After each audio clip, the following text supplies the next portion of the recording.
The following is a special presentation of Tony Kurre Radio.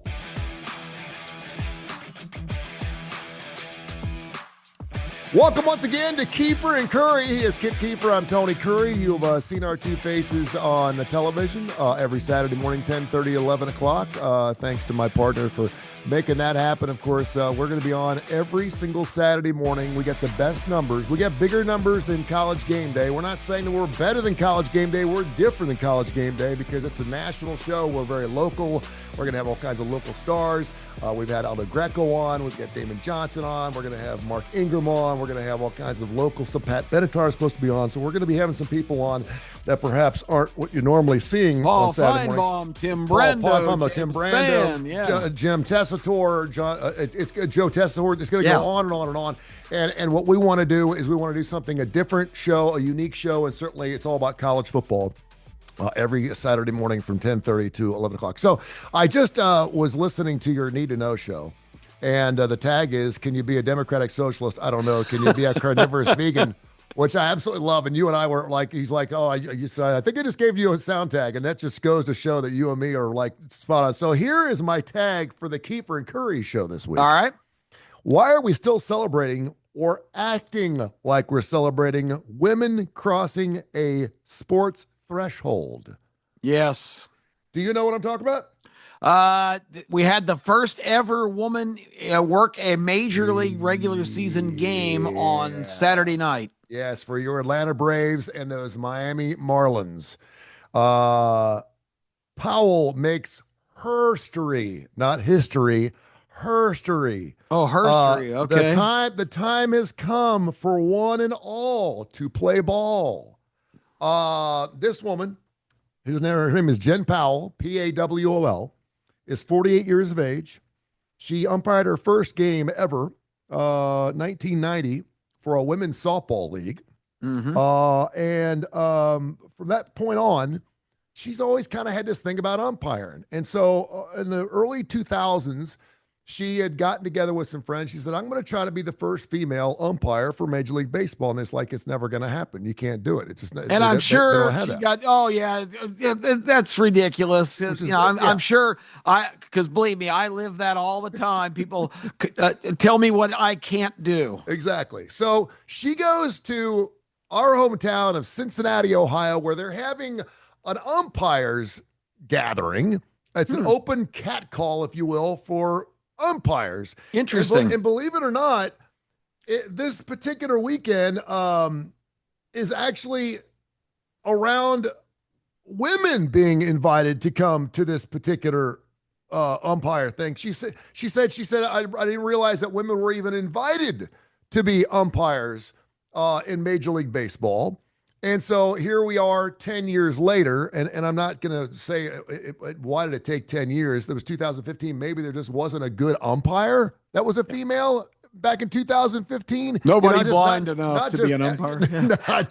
Not just anybody. Your vision's too good. You're out. Just because, exactly. She doesn't wear glasses. Just because you're female, or just because you're gay, or just because you're black, or just because you're Hispanic, or just because you're Dominican, or just because you're transvestite, just because you're, doesn't mean that you're the best in that position. Right. So she just so happens is the first female ever in a regular season baseball game to be an umpire.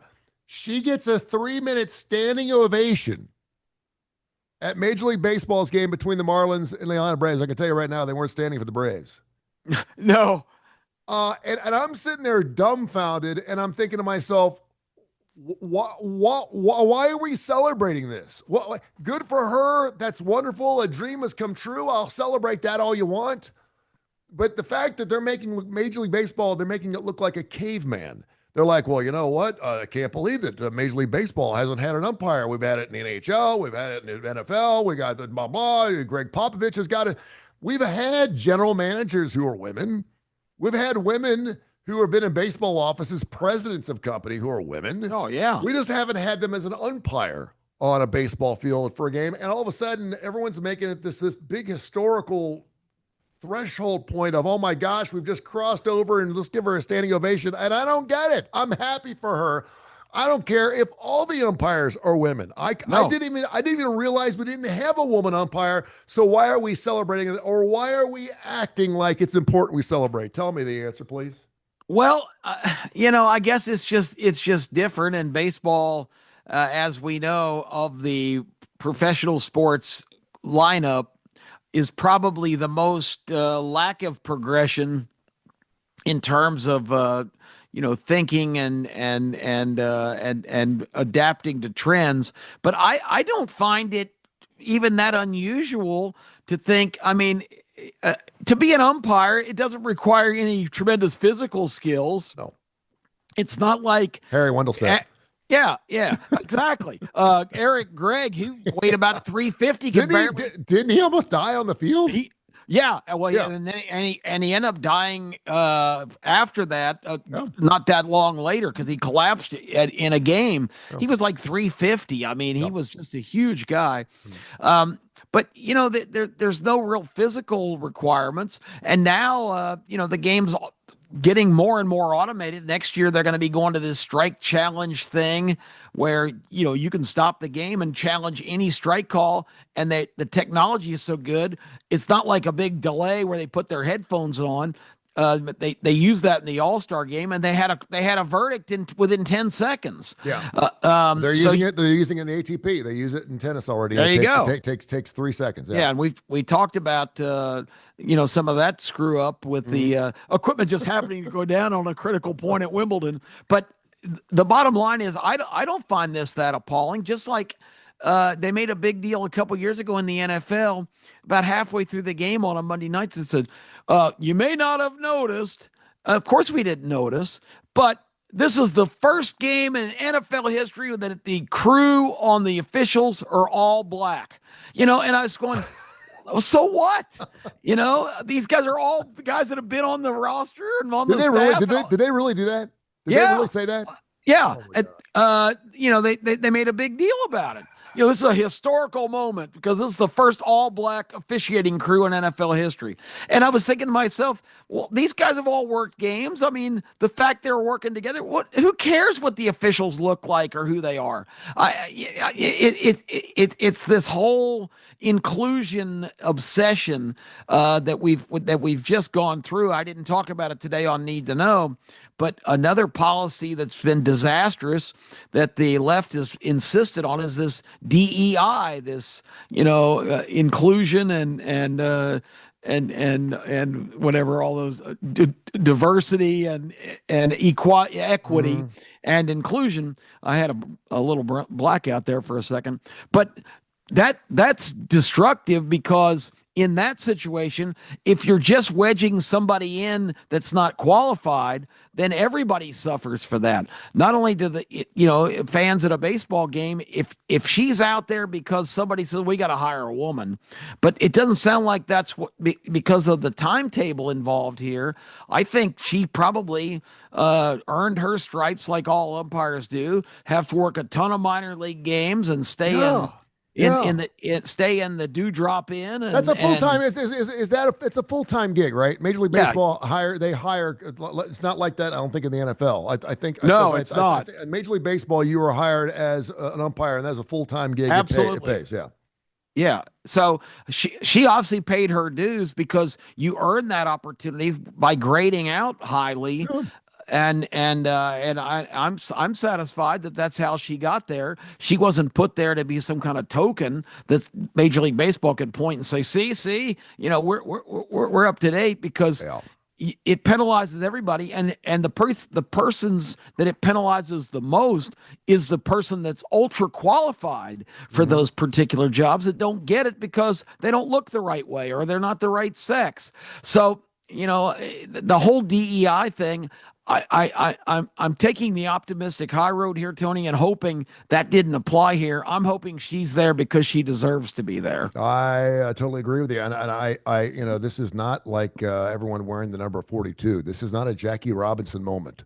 No. And to act like it is, and to act like that Major League Baseball, and it's been on 1869, I believe, was the first Major League Baseball team. Yeah, I think that was my Cincinnati it Red was the Red Stockings. Stockings. Yeah. Red Stockings back in 1869. To make it sound like we've had to wait over 160 years to get the first woman.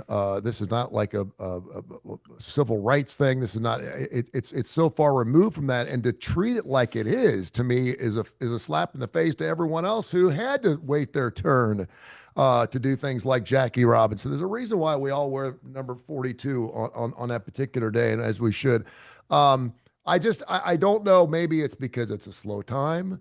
I know that we're always wanting to do, but what bothers me is the ingratiation, if you will, of people that feel like we've got to make a big story out of this because it's the first time a woman's been an umpire, and that was like the number one story on ESPN.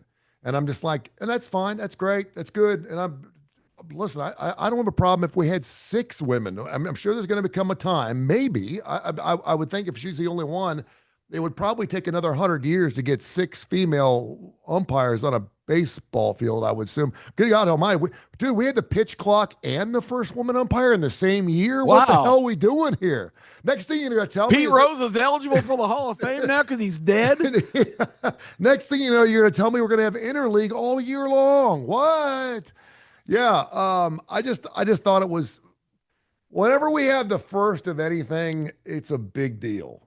Well, I agree with you. I'm going to give Rob Manfred, the commissioner of baseball, a thumbs up here because this is all happening under his watch because we had this parade of commissioners, Bud Selig and Fay Vincent and a couple that come to mind, that these guys wouldn't make a single change because they were scared to death to tinker with the formula.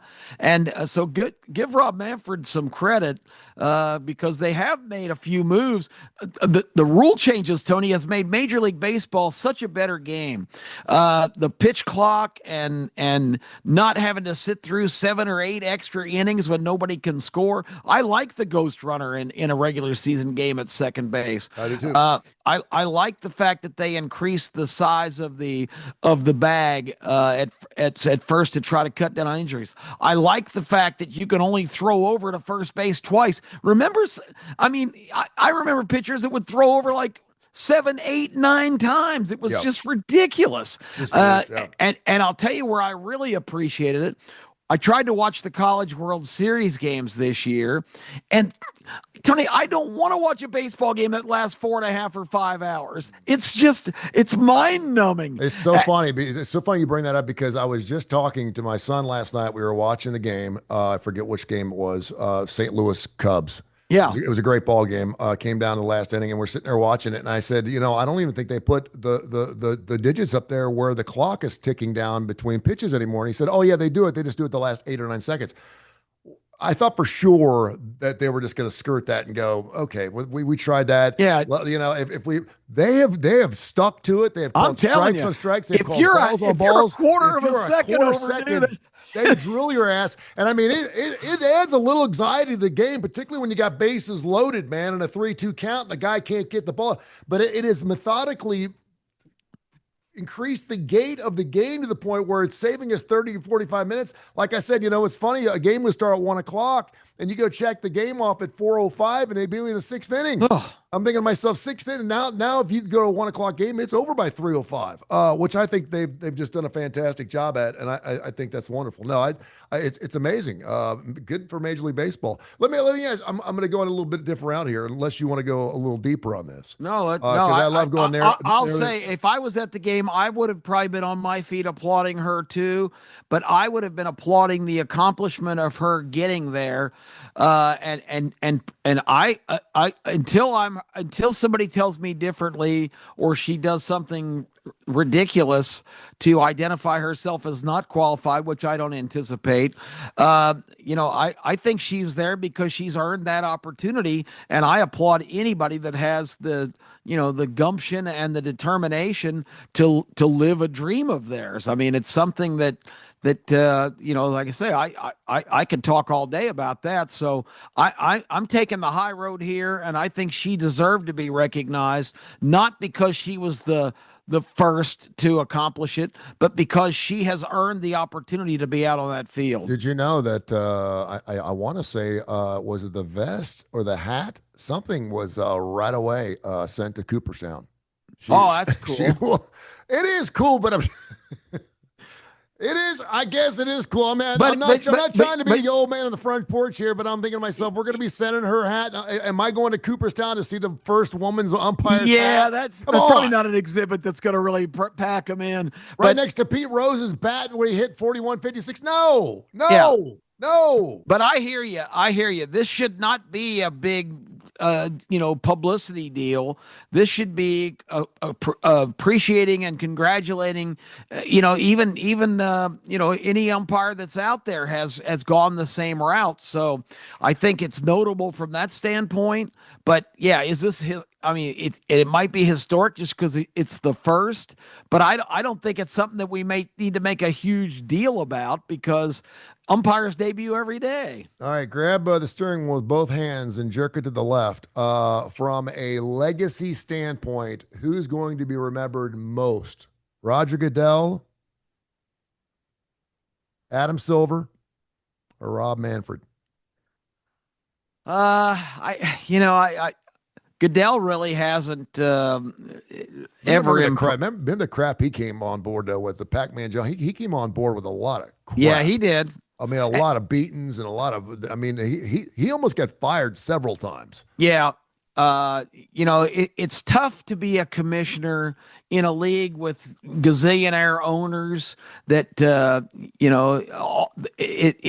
especially baseball's got a lot of history of that. Football, the stronger the leader, it's just like politics.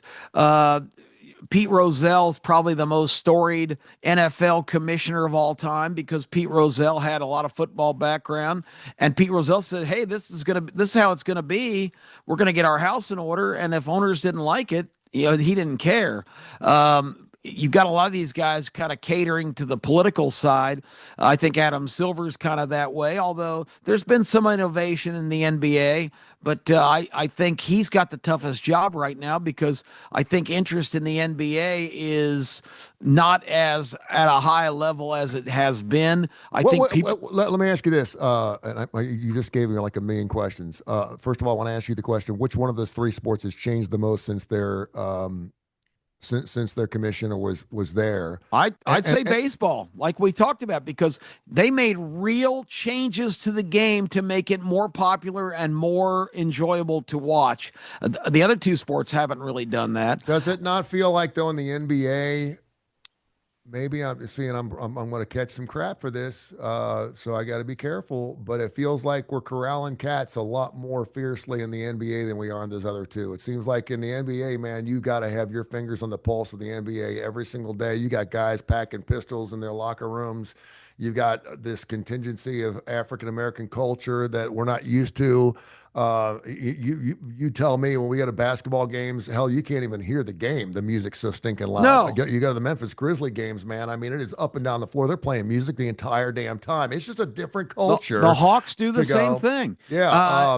I hate that. I mean, I want to hear the squeaking of the shoes. I want to hear the ball clank off the rim. And of all the dudes to be the commissioner for the NBA right now, if I took the top 10 basketball players, tatted up, earrings, shorts, goofy looking hats, the whole 9 yards, and then put Adam Silver in the middle of the bunch, he is the most unlikely looking commissioner you've ever seen of any league, let alone the NBA, which is primarily black. Well, you and I did a show probably almost a year ago now that the NBA really doesn't market its product. They don't want Kip Keefer and Tony Curry to come to the games. No, they don't want white guys. No, they don't. They don't want old white dudes. No. They want young people and people of different ethnic backgrounds, and all that's fine if that's what they're marketing to. But I mean, just to blast rap music, and I remember that show we had. I had just come from a Hawks game, and I told you I couldn't stand the fact that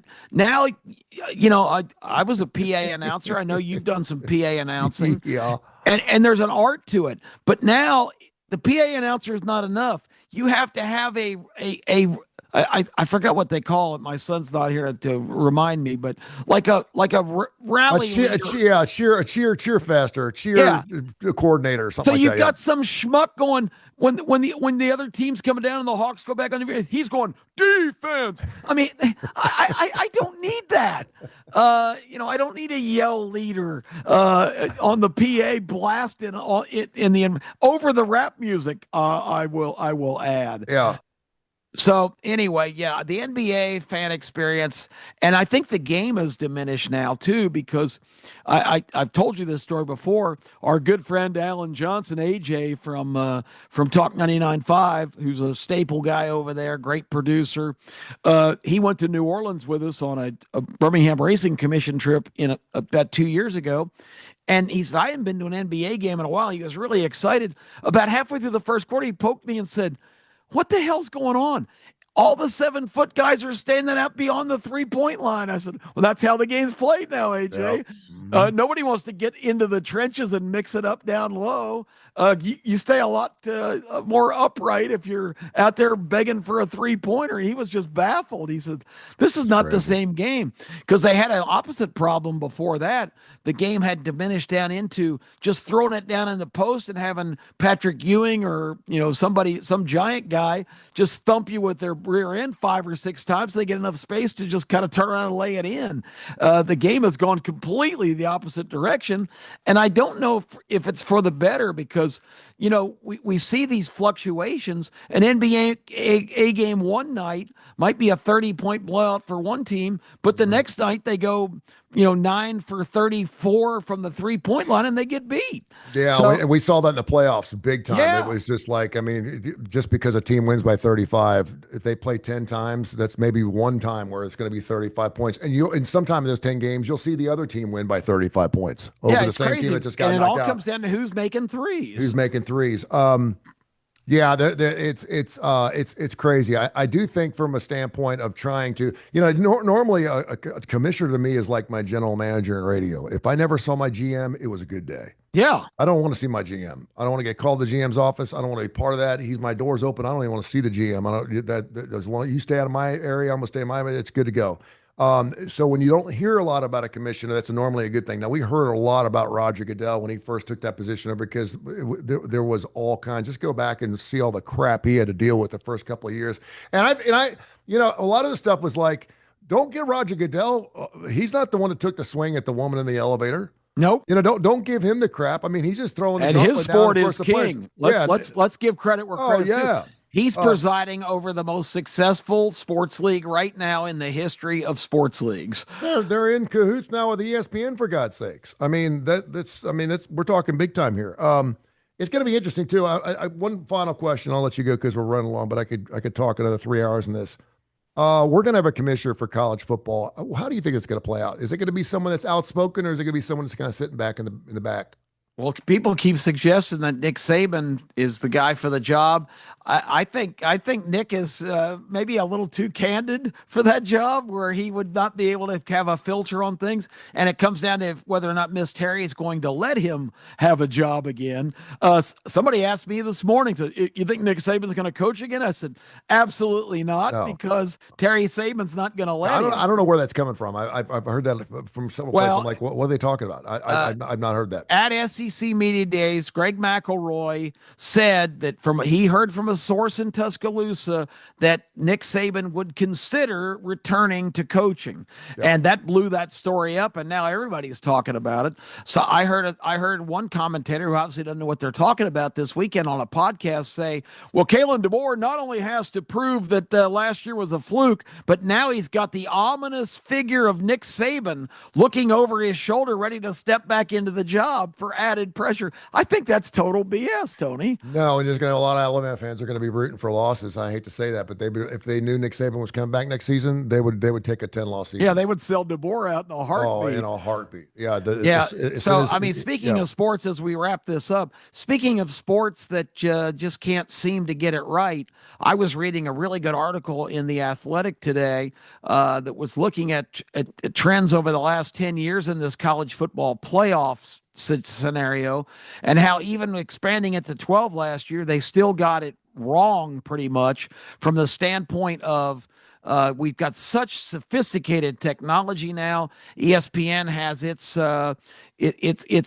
computer enhanced rating systems. AI can be programmed to interpret strength of schedule. And, we work with a brilliantly talented guy who just happens to be my son, Case Keefer. Everything he does, Tony, is numbers. Yeah. It's data and analysis and numbers and comparisons.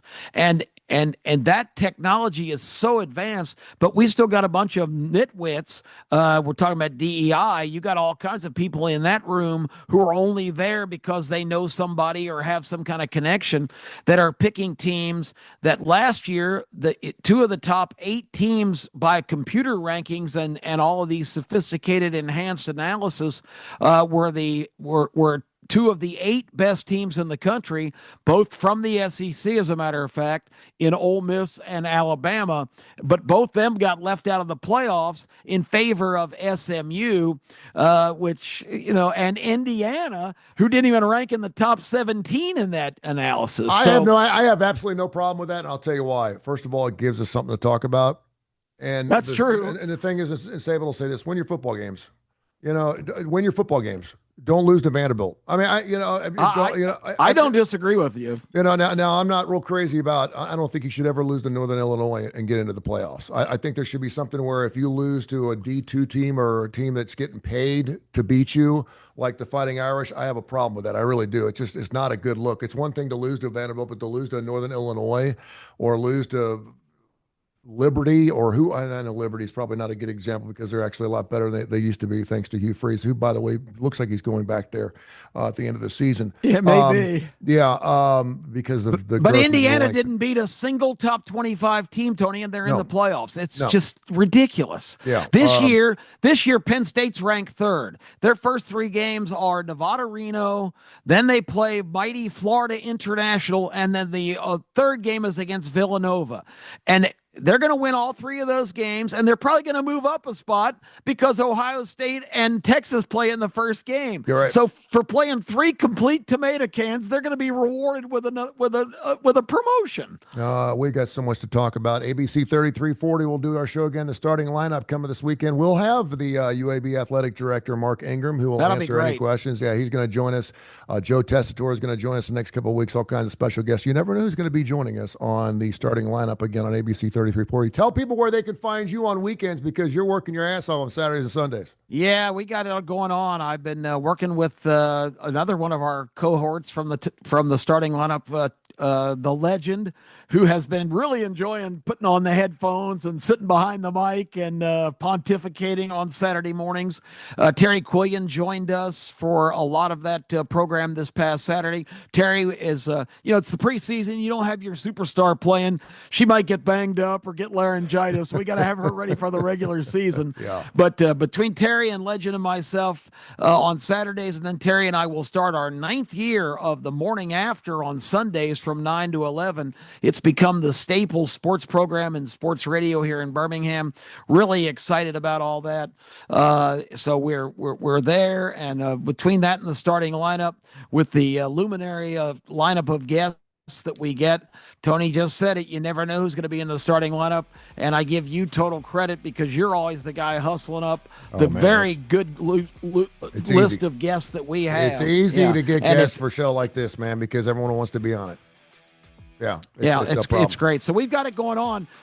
We will have T-shirts we'll be giving away at functions. We're going to have happy hour parties at several spots around town during the season where fans can get on TV and win great prizes. And it's the theme for all of our shows, Tony. It is football weekend information domination. Very good. Thank you, my friend.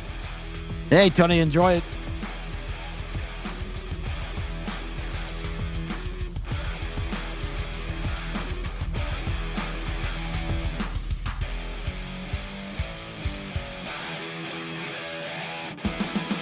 This has been a special presentation of Tony Kurre Radio.